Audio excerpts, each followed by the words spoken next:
Oi galera, aqui é Mirelle de Geografia e na aula de hoje nós vamos dar continuidade ao processo de industrialização brasileira. Finalizamos a aula passada falando do primeiro governo de Vargas e da sua atitude de Estado empresário que ajudou a desenvolver a indústria de base no Brasil. Agora nós vamos falar do governo de Dutra e o seu plano SALT, da segunda fase do governo de Getúlio Vargas, quando ele retorna democraticamente nos braços do povo, e em seguida trabalharemos JK e o plano de metas. Vamos lá.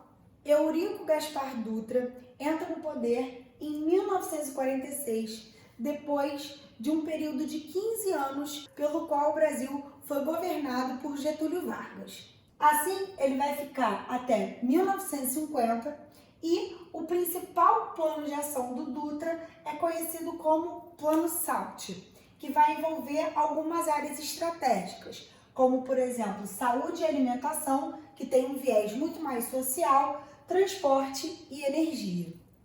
O Dutra ele vai dar uma guinada diferente daquela postura adotada anteriormente por Getúlio Vargas.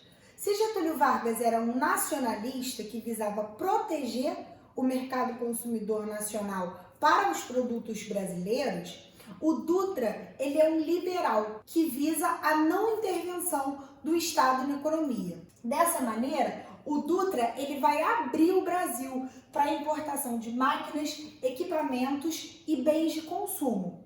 A partir disso, ele vai reduzir a reserva de mercado que foi criada durante a Segunda Guerra Mundial por meio dessa política de substituição de importações e de proteção da indústria nacional que foi adotada pelo Vargas. Esses produtos estrangeiros que começaram a entrar de forma muito intensa no mercado brasileiro passaram a agradar a classe média do país e causaram, por fim, um aumento considerável da dívida externa.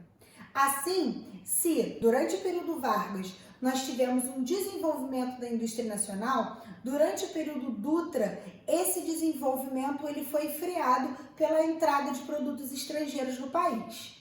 Quando Dutra sai do poder, mais uma vez, Getúlio Vargas retorna, só que agora de uma maneira democrática por meio das eleições, e ele vai ficar de 1951 até 1954, quando ele acaba cometendo suicídio e saindo da política para entrar para a história. Nessa retomada do governo do Vargas, ele tenta trazer novamente aquela postura nacionalista e desenvolver os setores de transporte, comunicação, energia elétrica e petróleo, mais uma vez investindo na indústria pesada do país. Alguns marcos são muito relevantes desse momento para o desenvolvimento industrial brasileiro, como a criação da Petrobras, a Eletrobras e, por fim, o Banco Nacional de Desenvolvimento Econômico, que na época era BNDE e que atualmente ganhou esse S, que fala sobre desenvolvimento econômico e social. Quando Vargas comete suicídio, existe um governo temporário, interino, mas nas eleições seguintes entra uma figura extremamente emblemática e também marcante para o desenvolvimento industrial brasileiro. Essa figura é conhecida como o presidente Bossa Nova, é o Juscelino Kubitschek, que vai trazer consigo o plano de metas para desenvolver 50 anos em 5. Assim, com o plano de metas, Juscelino Kubitschek visava desenvolver energia, transporte, indústria, educação e alimentação. A principal estratégia utilizada pelo JK, pelo Juscelino Kubitschek, foi o tripé industrial. Como funciona esse tripé? Até então, a gente sabe que a primeira indústria que se desenvolveu no Brasil foi a indústria de bens de consumo não duráveis, que era uma indústria de baixo valor agregado e que era financiada pelo capital privado nacional. Getúlio Vargas traz consigo, por meio daquele modelo de Estado empresário, lembra? O desenvolvimento da indústria de base, a partir do capital estatal. Então, o JK ele vai trazer um diferencial. Ele vai trazer a indústria de bens de consumos duráveis para o Brasil. Só que ele vai trazer essa indústria a partir de uma nova forma de financiamento. Ele vai atrair o capital estrangeiro. E aí, gente, a gente vê o início do processo de internacionalização da economia a partir da entrada de transnacionais no Brasil. Isso significa, gente, que o JK ele vai desenvolver uma política nacional desenvolvimentista. Ao mesmo tempo que ele vai desenvolver a indústria, mantendo aquele modelo de substituição de importações com auxílio do capital estatal, ele também vai flexibilizar isso e abrir o país para a entrada de uma nova forma de capital, que é o capital estrangeiro, visando assim uma modernização do parque industrial brasileiro. Dois tipos de indústria de bens de consumo se destacam no Brasil: a indústria de eletrodomésticos e a indústria automobilística. Assim, como vocês viram no plano de metas, uma das metas de JK era desenvolver o transporte no Brasil. E ele vai intensificar um tipo específico, que é o rodoviarismo. Existem alguns motivos que impulsionam o JK a investir nesse rodoviarismo. Primeiro, é a vontade de atrair essas multinacionais, essas empresas que vêm de fora do Brasil para desenvolverem essa indústria de bens de consumo duráveis no território brasileiro. Segundo, é a necessidade de desenvolver estradas, porque se você quer que os brasileiros consumam carros, eles precisam ter lugar para poder se deslocar com esses carros. Em seguida, porque a Petrobras era um bebê, ela era um recém-nascido e precisava de estímulo de produção e, consequentemente, de consumo. A gente pode falar também da necessidade de um transporte barato e que seria rapidamente implantado, já que Brasília estava em processo de construção. E que como os gastos com a construção de Brasília foram muito grandes, foram exorbitantes, era necessário um meio de transporte rápido e de fácil implantação que ligasse a região centro-oeste do Brasil às demais áreas, principalmente ao eixo Rio-São Paulo, o que vai configurar no país as radiais, na lógica literalmente de um raio de uma esfera, que liga o centro do país ao seu litoral, à sua borda. Assim, a gente pode destacar rapidamente algumas vantagens do rodoviarismo. A gente vê, como eu já disse, uma implantação rápida e barata, é um transporte flexível, diferente de um transporte sobre trilhos, por exemplo, ferroviário. É um transporte confortável, se você leva em consideração a lógica de um automóvel particular e que promove status social, o que acaba alimentando os sonhos consumistas da população.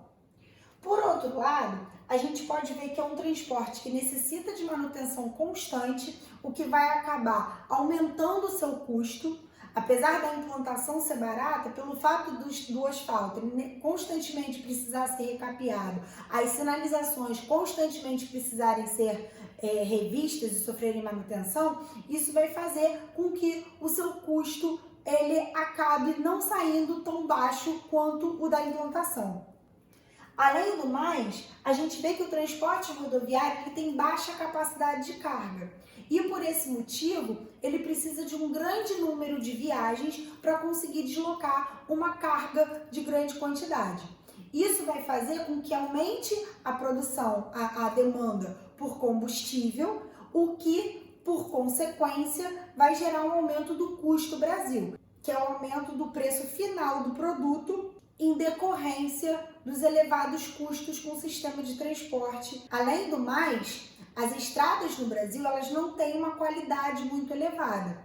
Consequentemente, os caminhões eles têm constantemente problemas em relação à sua manutenção, o que, por fim, acaba também sendo repassado para esse custo Brasil que eu acabei de falar.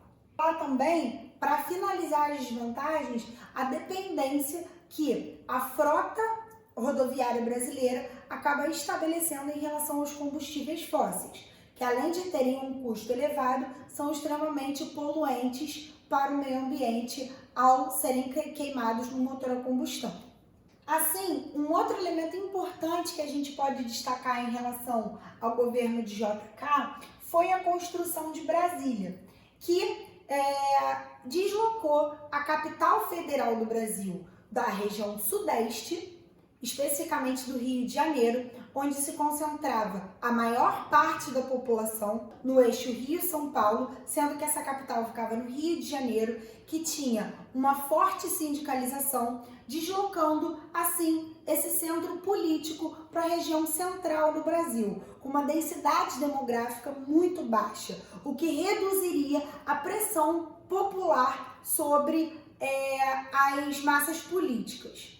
Mas a desculpa utilizada por JK foi a ideia de levar povoamento e desenvolvimento para a região centro-oeste, que seria o coração do Brasil, o centro do Brasil. Assim, a gente pode ver um grande fluxo migratório em direção a Brasília. Esse fluxo migratório ele vai partir principalmente da região nordeste e da região norte, em direção à região centro-oeste, formando uma massa trabalhadora para ajudar na construção de Brasília. Depois que essa construção é efetivada, essas pessoas elas vão ficar sem emprego e vão formar bolsões de pobreza ao redor de Brasília, o que nós conhecemos como cidades satélites. Outro ponto importante para finalizar, que a gente pode destacar em relação ao governo JK, foi a criação da Superintendência de Desenvolvimento do Nordeste, uma tentativa do JK de desenvolver o Nordeste e reduzir as desigualdades socioeconômicas que foram se materializando no Brasil ao longo dos anos, à medida que o desenvolvimento industrial ficou concentrado fundamentalmente no eixo Rio-São Paulo. Por esse motivo, começou a ocorrer um intenso fluxo migratório vindo da região Nordeste, o que intensificou o crescimento das cidades, especificamente das favelas, nos grandes centros urbanos. Então, a gente pode apontar como consequências do governo JK o aumento da inflação e da dívida externa por conta da entrada maciça desses capitais e da quantidade de dinheiro que o JK precisou para construir Brasília, o aumento das desigualdades regionais, tendo uma concentração econômica fundamentalmente na região sudeste do país, a internacionalização da economia, à medida que parte do processo de desenvolvimento industrial ficou à mercê do capital estrangeiro e o aumento do consumo de bens de consumos duráveis no Brasil, que passaram a ser desenvolvidos no próprio território brasileiro. Podemos falar também de um aumento da urbanização do Brasil, de um aumento da geração de empregos, de um incremento no processo industrial e, por fim, de um crescimento da classe média brasileira. Então é isso, galera. Finalizamos por aqui a nossa aula de JK e na próxima aula nós vamos falar sobre o milagre econômico que ocorreu durante o período militar, tá certo? Um beijo. Se cuidem!